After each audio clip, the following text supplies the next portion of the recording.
अस्सलाम वालेकुम, कैसी है मेरी यूट्यूब फैमिली। आई होप आप सब लोग बहुत खुश होंगे अपने घरों में। अल्लाह ताला आपको हमेशा खुश रखे, आबाद रखे, आमीन सुम आमीन। तो ये व्लॉग तकरीबन 4 दिन से लगातार जो छोटी छोटी क्लिप है मैं रिकॉर्ड कर रही थी, क्योंकि तबीयत बहुत ज़्यादा ख़राब थी और घर पे मेहमान भी बहुत ज़्यादा आए थे। तो जब मुझे मौका मिलता था मैं कुछ ना कुछ जो रिकॉर्ड करने वाला होता था वो रिकॉर्ड कर लेती थी। तो ये फ़ातिमा को मैं कारी साहब से लेकर बाहर आई थी बाज़ार में सादी रोटियां लेने के लिए, क्योंकि घर पे गैस नहीं आ रही थी और ठंड भी आजकल बहुत ज़्यादा है, धूप भी नहीं निकल रही थी। तो यहाँ पे एक शॉप थी, डॉलर शॉप कह लें, तो वहाँ पे सब कुछ बाहर लिखा हुआ था उनके मेन पे के सब कुछ 160 का। तो मैं और फातिमा अंदर चले गए देखने के लिए कि क्या है इनके पास माशाल्लाह काफ़ी अच्छी चीज़ें थी। और ये नेक्स्ट डे का व्लॉग है बुध का, और मैं ज़िंदगी में पहली बार यहाँ पर आई थी बुध बाज़ार, क्योंकि सुना ज़रूर था कि जुम्मा बाज़ार, हफ्ता बाज़ार, पीर बाज़ार, तो मुझे पता नहीं था। तो मेरी नंदे जा रही थी तो मैंने कहा कि मुझे भी चलना है, मुझे भी देखना है क्या होता है। तो कुछ अच्छी चीज़ें थी वहाँ पे, कुछ एवं ही फजूल थी, लेकिन मज़ा आया एक चीज़ को एक्सप्लोर करने में कि बुध बाज़ार क्या होता है। तो मैंने कहा यहाँ की भी क्लिप्स रिकॉर्ड करती हूँ तो आपको दिखाती हूँ। मैंने कुछ ख़ास ज़्यादा यहाँ से ख़रीदा नहीं था, क्योंकि मुझे कुछ लेना ही नहीं था, मैं बस विंडो शॉपिंग के लिए गई थी। तो फातिमा के लिए मैंने ज्वेलरी के कुछ पीस लिए थे, और मुझे ये यहाँ पर एक आंटी थी वो चूड़ियाँ लेके बैठी हुई थी। तो मुझे वो छोटे होते का बचपन का, जब गाँव में जाया करते थे तो आंटियाँ सिर पे रख के वो बड़े बड़े से टोकरे और बीच में चूड़ियाँ बड़ी खूबसूरत लगा करती थी। और ये यहाँ पे मसाले वगैरह खुले पड़े हुए थे, तो मैंने इनसे पूछा कि किस तरह मसाले दे रहे हैं। तो ये इनका भी रेट वही था जो बाहर आम मार्केट या आप जनरल स्टोर पे जाते हो, जो रेट आपको वहाँ मिलता है तो वही रेट थे इनके। ये देसी साबुन था, जो गाँव वगैरह में जाए तो देखने को मिलता है, दाबड़े में मेल्ट करके रखा होता है। और ये खुली सरफ,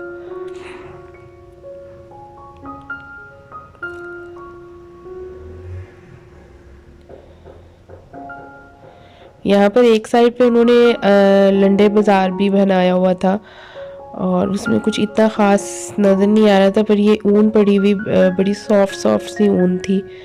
मुझे बनानी तो नहीं आती, लेकिन अगर अम्मी ज़िंदा होती तो मैं ज़रूर लेके जाती, और अम्मी के पास बैठ के अम्मी जो मिस्टेक्स वगैरह होती थी बनाते हुए अम्मी बताया करती थी, तब मैं चीज़ें बना लिया करती थी। अब तो कोई है ही नहीं जो बताए कि क्या गलत कर रहे हो, कहाँ से गलत कर रहे हो, सही करने वाला भी नहीं है।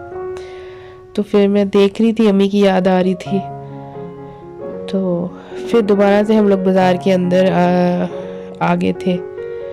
तो यहाँ से मैंने फातिमा के लिए कुछ ज्वेलरी वगैरह ली थी, एक रिंग ली थी, एक नेकलेस लिया था, और एक दो ब्रेसलेट लिए थे मैंने। और ये फ्रॉक्स ऐसी लग रही थी जैसे वो माई बुटी के बाल नहीं होते लच्छे, जो लच्छा जिसको कहते हैं, उस तरह की ये फ्रॉक्स लग रही थी मुझे, बड़ी प्यारी लगी हुई, अट्रैक्टिव लग रही थी। और ये नेक्स्ट डे है, जुमेरात का दिन। उस दिन बारिश हो रही थी और ये बच्चे बाहर सहन में खेल रहे थे कि ऊपर से मम गिर रहा है।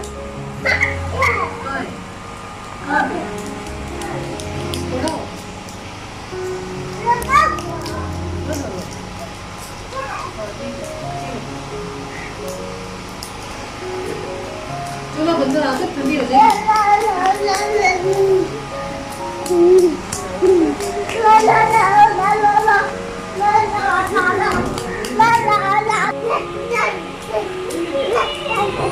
ओ पहन लो जल्दी से पहन लो।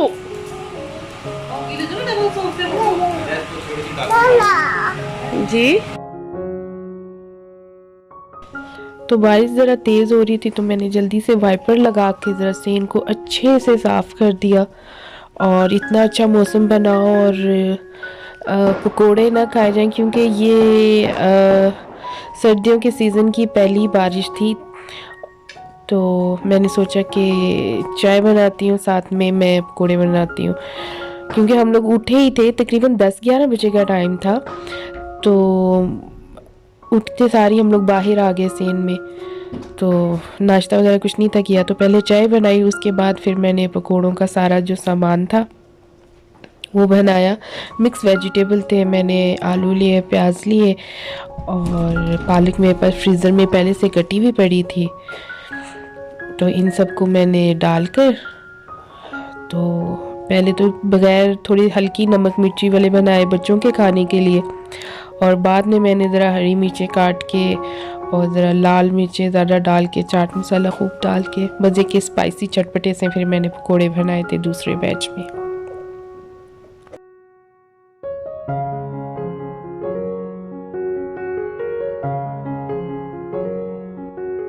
आज तबीयत कुछ स्टेबल थी, तो मैंने उठ के फिर नाश्ता करने के बाद सारों के लिए पकोड़े बनाए, क्योंकि मौसम अच्छा बना हुआ था। तो उसके बाद दोपहर में किसी का कुछ खाने को दिल नहीं किया, और रात को जो मेहमान थे वो मोस्ट जो सारे थे वो चले गए बाहर खाना खाने के लिए। तो मैंने अपने लिए थोड़ा सा घर में बना लिया पालक गोश्त। तो ये मैंने अदरक स्लाइस्ड हुई भी ली, प्याज लिया, एक मीडियम साइज टमाटर लिया, एक लहसुन का वो पूरा मैंने जो लिया था। तकरीबन एक पाव के करीब मैंने मटन का गोश्त लिया था, क्योंकि मुझे सिर्फ जायका पालक में डालना था, इस वजह से। तो यहाँ पे मैंने लहसुन, गोश्त के साथ लहसुन, टमाटर, प्याज और अदरक को डाल दिया था, और तकरीबन 1-1.5 गिलास मैंने पानी का डाल दिया था,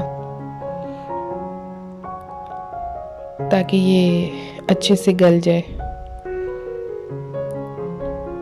तो इसमें मैंने तकरीबन ज़्यादा नहीं लिया था, क्योंकि मेरे पास पालक फ्रिज में पहले से फ्रीज़ हुई पड़ी थी, वो इतनी ज़्यादा नहीं थी, तो इसलिए मैंने क्वांटिटी जो थी नमक और हरी लाल मिर्च वगैरह की वो ज़रा कम कम ही रखी थी।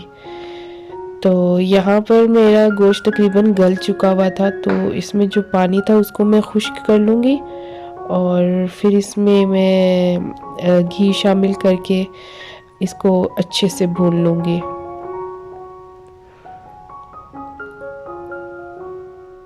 क्योंकि मुझे कुछ समझ नहीं आ रहा था कि मैं क्या बनाऊँ, तो फ्रीज़र में पड़ी हुई थी पालक, तो फिर मैंने थोड़ा सा गोश्त लेके उसमें पालक डाल के यही बना लिया। क्योंकि हम लोगों की फैमिली छोटी है, हम 3 बंदे हैं, ज़्यादा खाते भी नहीं है, क्योंकि हस्बैंड रात को जो सालन बना होता है उसको अगले दिन दोपहर में नहीं खाते, या सुबह नाश्ते में नहीं खाते। तो मैंने या फातिमा ने ही खाना होता है, तो इतना ज़्यादा हम लोग बनाते नहीं हैं। तो यहाँ पे मैंने 3 आलू लिए थे, ये तकरीबन बड़े बड़े आलू थे, और ये था क्यूब मेरे पास पालक का फ्रीज़ हुआ हुआ। तो यहाँ पे जो गोश्त था वो भून रहा था, मैं पानी के छींटे लगा लगा के इसको अच्छे से भून रही थी।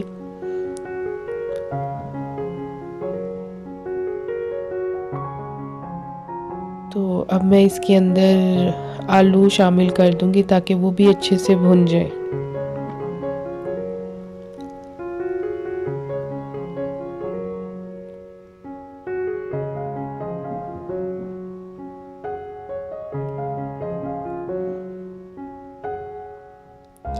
हमारी फैमिली में कोई भी मीट लवर नहीं है, ज़्यादातर कीमा खाते हैं, और चिकन भी इतने ज़्यादा शौक से नहीं खाते। अगर बर्गर वगैरह या पिज़्ज़ा वगैरह कुछ खाना हो तो वो फातिमा ही खाती है। तो फातिमा को हम लोग यही कोशिश करते हैं कि बाहर से जो होता है पिज़्ज़ा वगैरह रेडीमेड बना हुआ या बर्गर, वो बाहर से ही खिला दें, क्योंकि मैं तो बर्गर बिल्कुल नहीं खाती, ना ही पिज़्ज़ा खाती हूँ। मैं जंक फूड से दूर ही रहती हूँ। तो यहाँ पे जो आलू थे वो अच्छी तरह से गल गए थे, तो मैंने पालक के ना स्लाइस कर लिए थे छोटे छोटे। अब वो भी इसमें शामिल कर दूंगी, और उसको भी आलू गोश्त के साथ अच्छे से भून लूँगी, ताकि ये सॉफ्ट हो जाए।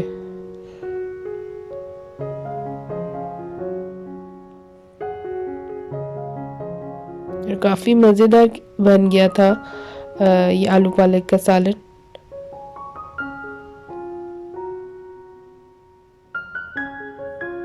और ये अच्छे से इसके अंदर मेल्ट हो गया था। तो अब मैं यहाँ पर इसकी बुनाई कर रही हूँ। और अब यहाँ पे ये अच्छे से बुन चुका हुआ था, तो मैंने इसके अंदर थोड़ा सा पानी जो था ना वो शामिल किया ताकि आलू जो है वो गल जाए। मैंने इसके साथ घर में रोटियां नहीं बनाई थी क्योंकि गैस इतनी होती ही नहीं है, बमुश्किल इस गैस से सिर्फ सालन ही बनता है। तो मैंने बाहर से रेडीमेड पराठे जो थे वो मंगवा लिए थे, वो इसके साथ खाए थे। और यहाँ माशाल्लाह से जो सालन था वो अच्छे से भुन भी गया था और जो आलू थे वो भी गल गए हुए थे।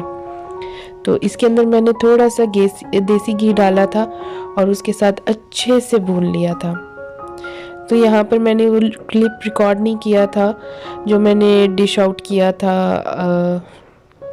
तो वो मैं रिकॉर्ड नहीं कर सकी या वो फ़ोन में से डिलीट हो गया। तो इसको मैं घी डालकर अच्छे से यहाँ भून लूँगी। और इसके साथ ही मेरी आप लोगों से रिक्वेस्ट है कि प्लीज़ मेरे चैनल को सब्सक्राइब करें और अपने फैमिली मेम्बर्स के साथ ज़रूर शेयर करें, क्योंकि इस टाइम मुझे आपकी सपोर्ट की ज़रूरत है। सपोर्ट इसी तरह हो सकती है कि आप मेरे चैनल को सब्सक्राइब करें और अपने फैमिली मेम्बर्स के साथ ज़रूर शेयर करें।